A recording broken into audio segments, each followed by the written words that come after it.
All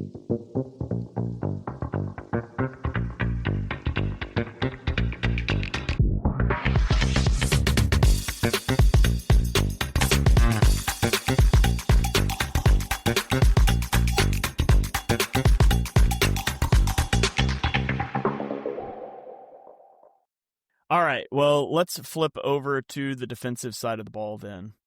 And I'll lead us off on defense as well. And I want to talk about Quinyon Mitchell. Just oh my God.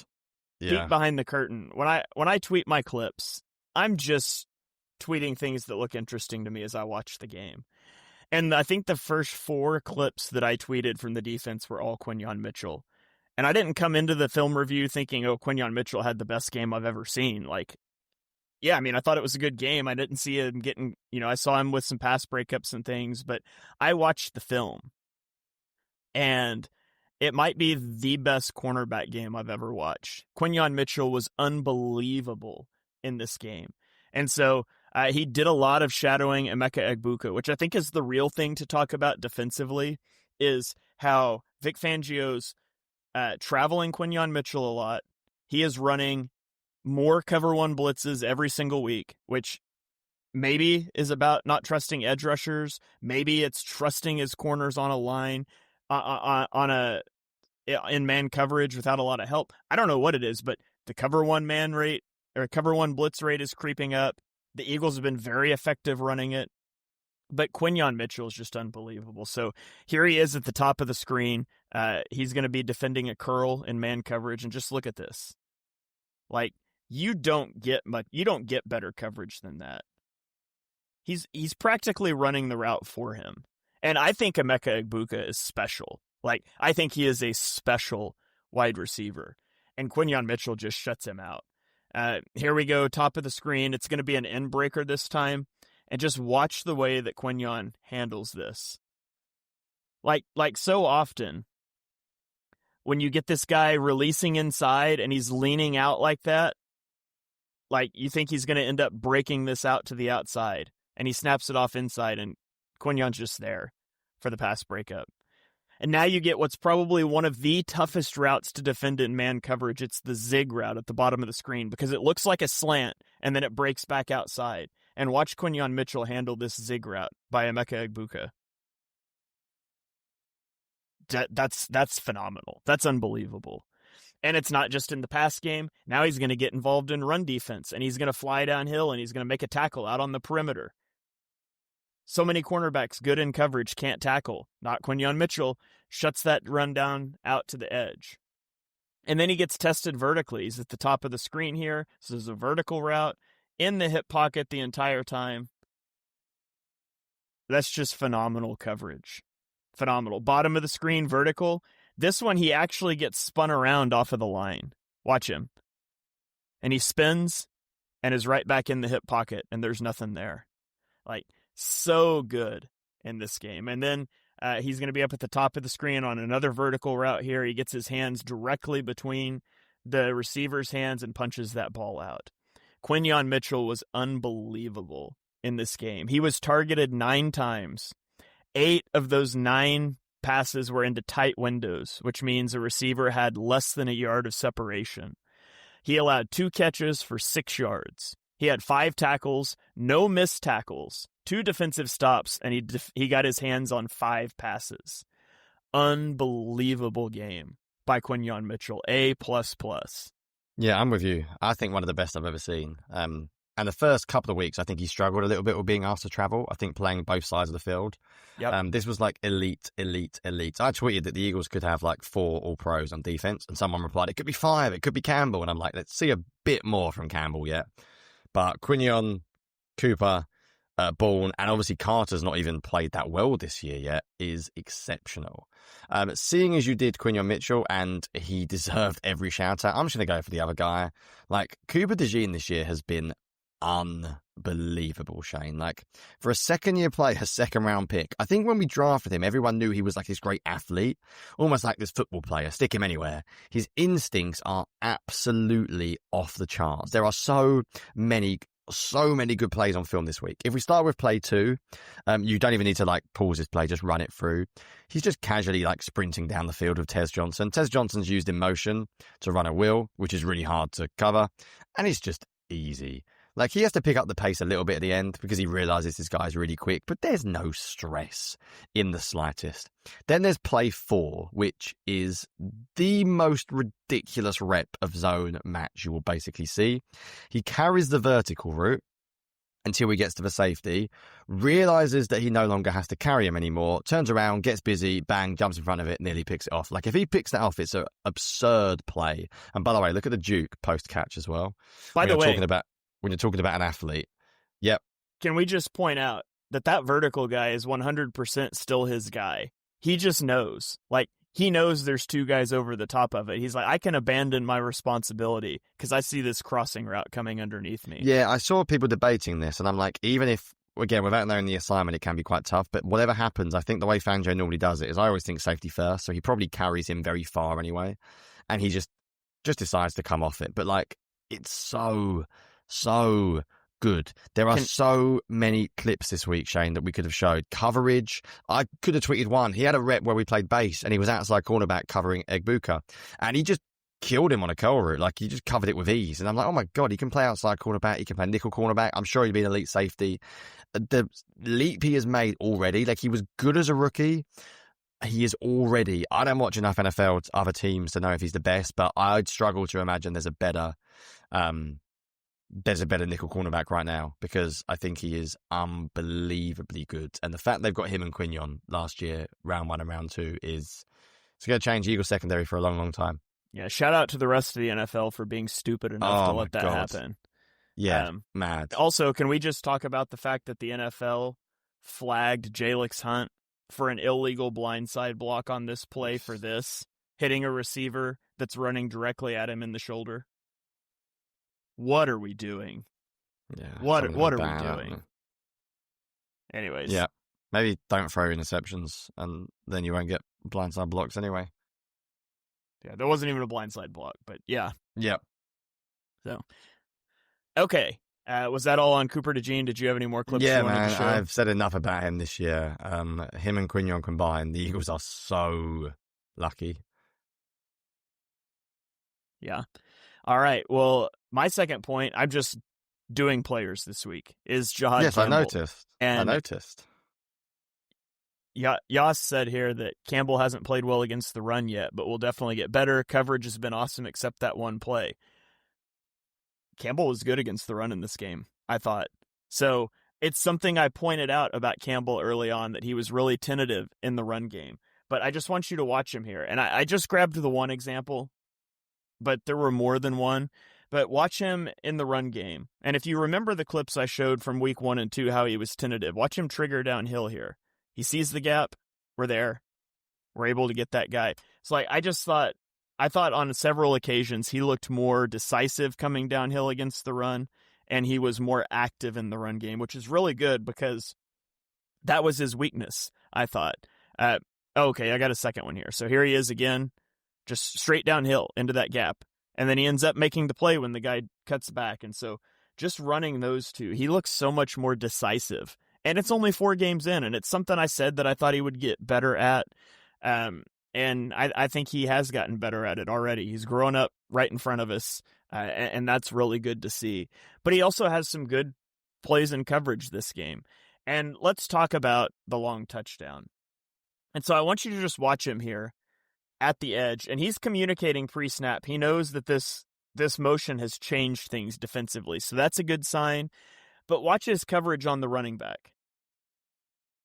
Like, this is good coverage, right? Now, the pass rush needs to get home, and you would like for him to do a better job here in the scramble drill. I mean, you would like that. But no linebacker is going to cover a running back for that long, especially without safety help. And this is one of the issues at times with pattern matching zone, is you end up with the potential for no safety help because this guy goes vertical. Cooper DeJean kind of has to key over on him. Whatever. I thought it was a good coverage rep. I hate that is what people are going to talk about because the original coverage was good. the pass The rush issue just is has to that be he better. gets his eyes back on the quarterback, doesn't he? That was the issue. If you look when he's in coverage, if you look at like, not now, not now, not now, and then there he just sort of like, you see it, he in the minute he turns to the receiver, I mean, he's like, and Bucky, I think, does a really good job spotting that he's not looking at him. Irving almost seems to like wait, and then when he sees he's not going, he's gone. Right. And so there's some things you can work on there, but I put like 85% of the blame for that one on the pass rush, not on Campbell. And then here's the interception. He's at the top of the screen. He's got good coverage on the tight end initially. So you watch him, plays physically, covers that, and now he gets eyes on the quarterback, and he just kind of follows him to the side, and he gets that interception. And so I thought Jihaad Campbell played pretty well as well, but the thing I was most encouraged about was that I saw him be better against the run. And so that was my biggest takeaway, honestly, from Campbell. I've not doubted the coverage ever. It was the run defense, and I saw him take a step this week. Yeah, and we won't get into it because we haven't got time, but the whole Nakobe Dean coming back thing, I think Campbell's going to play. Like, I think Dean was really good last year. He's coming off a very, very serious injury. Campbell's a first-round pick who's getting better. I don't think you mess with that. I think you could rotate the two occasionally, and you might try and get them in a little bit, but I can't imagine that he does not continue to play a hell of a lot because he's clearly improving.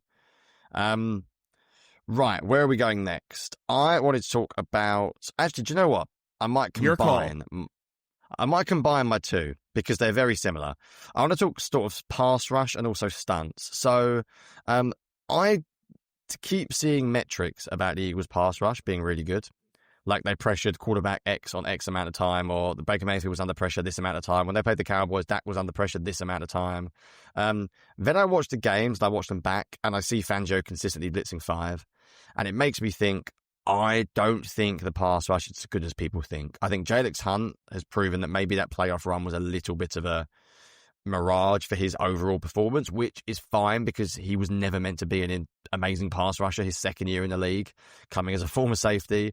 I think Josh Uche's played well and Darius Smith's played well, but I think Jalen Carter's obviously been disappointing compared to where he has been last year. I think he will get back there. But what saved the pass rush this week wasn't sending 5. It was their use of stunts.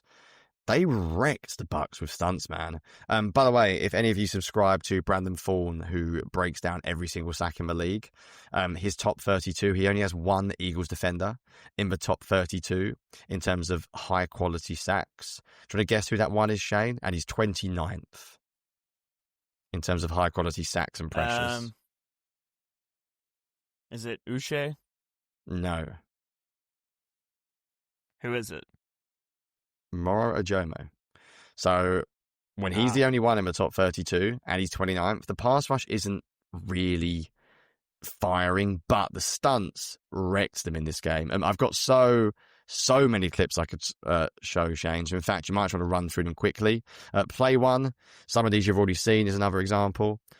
So play one is one of them where a stunt just works incredibly well. And this one's actually Carter coming free, but that makes it quite a rare one because normally Carter was not the one coming free. This is Jalen Carter coming around on the stunt and winning.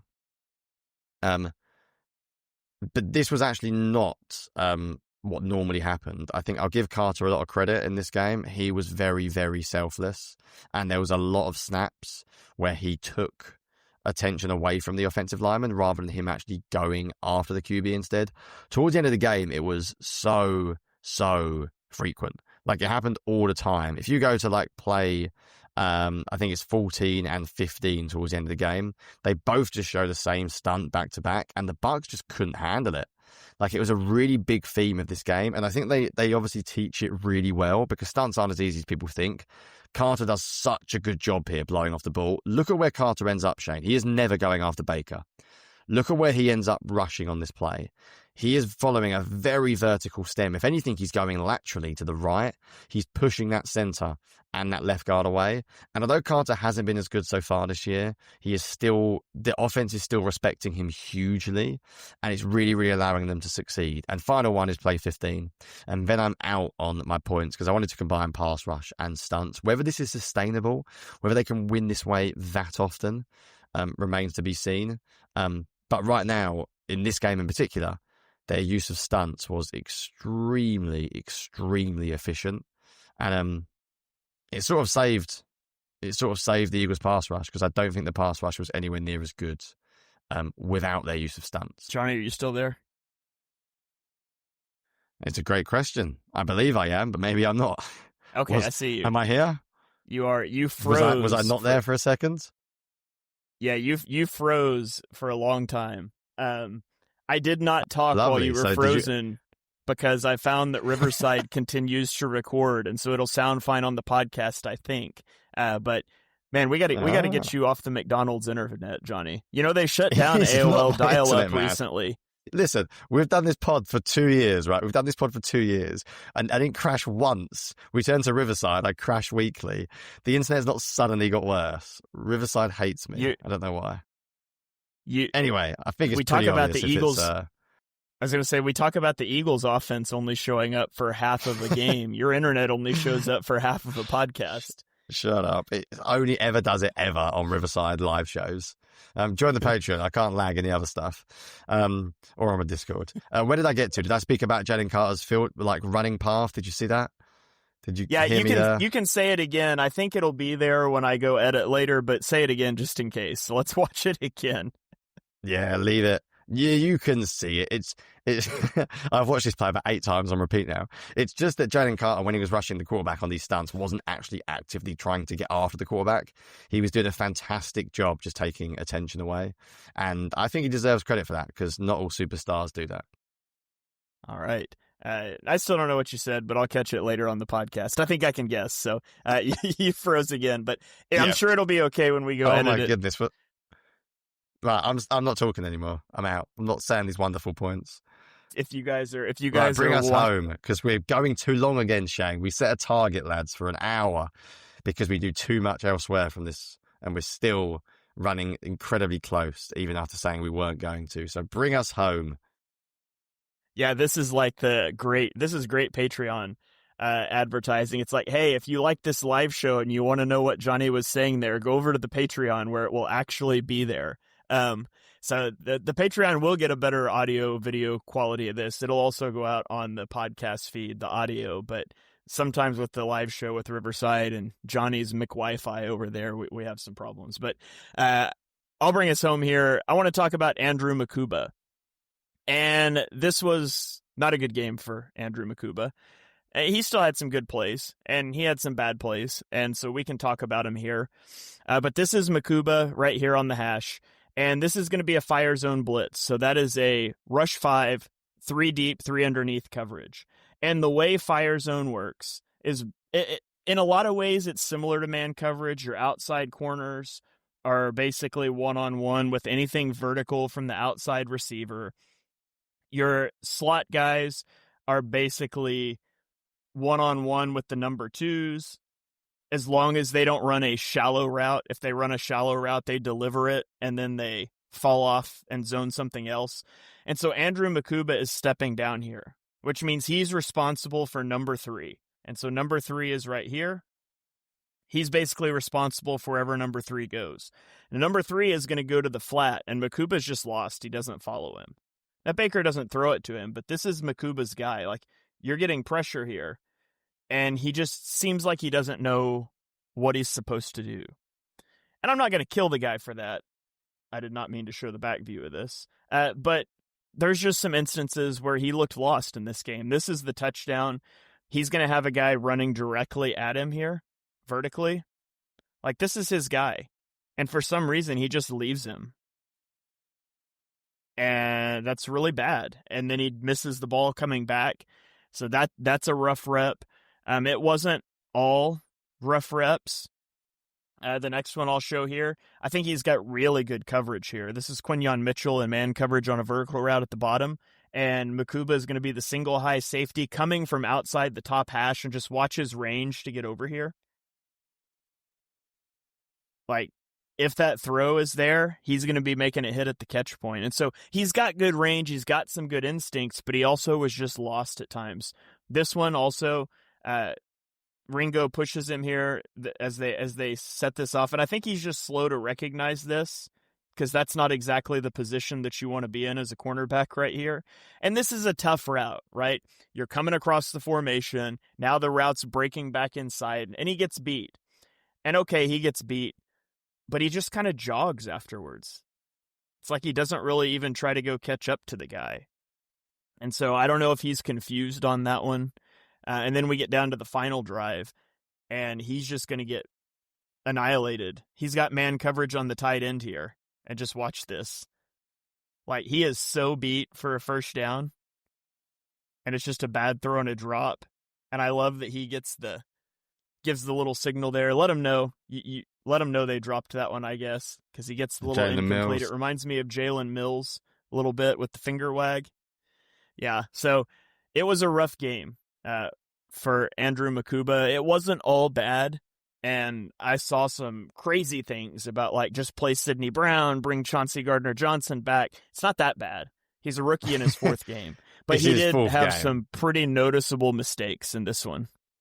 Yeah, I think sometimes you got to take your punches, and the defense is good enough to live with them for now. So I'd rather him learn on the spot than try and replace him with an aging vet. If he's doing it week 12, Shane, then I'm a bit more worried. Yeah. A couple of great comments here. Brett Eclipse says that On the Shane Page is doing their best impression of the Eagles' first half, second half performance this week. Yeah, and then Yakko said, let's have Jonny repeat himself. And Johnny's internet service provider is like, nope. I'm basically on, like, Googling my broadband speed, which is absolutely fun. I'm going to just spend more money on, like, the fastest broadband the world's ever seen, just so I don't crash from this stupid podcast recording app. But anyway, hopefully it made it to the podcast. If not, screw it. Shane, the clock, we are 50 seconds away from the wonderful 1 hour mark. This Eagles offense did not deserve half an hour of chat. If they're that bad again this week, we're starting with the defense. All right, deal? I can't talk about QB. If they're that bad this week, we'll just do the whole show on the defense. Just they don't deserve it. Yeah, there were other players that we could have got into in this game. Didn't get into Ringo. And by the way, again, if you're listening, why didn't we get into Ringo? It's because on the Patreon, Eagles Eric did a 1 hour breakdown. So you want to hear about Ringo? Yeah, we can't do everything on it. So that's why we divide it up throughout the week. Eric's stuff on Ringo is awesome because he's definitely biased because he loves him, so it's great. So his stuff is really, really good. It's a really good watch if you haven't seen it. It's really good. Yeah, so be sure you go check that out. I intentionally stayed away from Ringo because Eric did a great breakdown. That's in our $7 a month tier, but you can grab a free 1 week trial of that tier.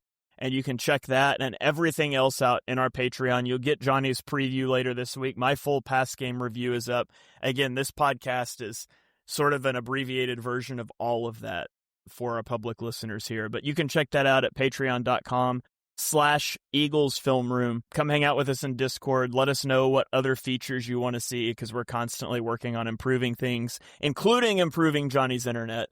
Maybe we need a $10 a month tier for Jonny to get better internet. I don't know. But that is going to about do it for this episode. Thank you guys for joining us for this episode of On the Shane Page. Whether you're a Patreon supporter, whether you're an OG back from Bleeding Green Nation, whatever it is, whether you just follow us on Twitter and just realized we had a podcast, I don't know.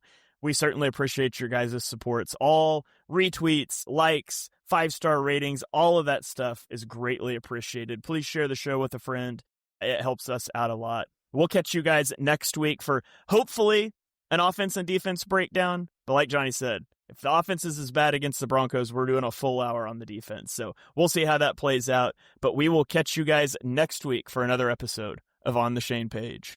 Go Birds.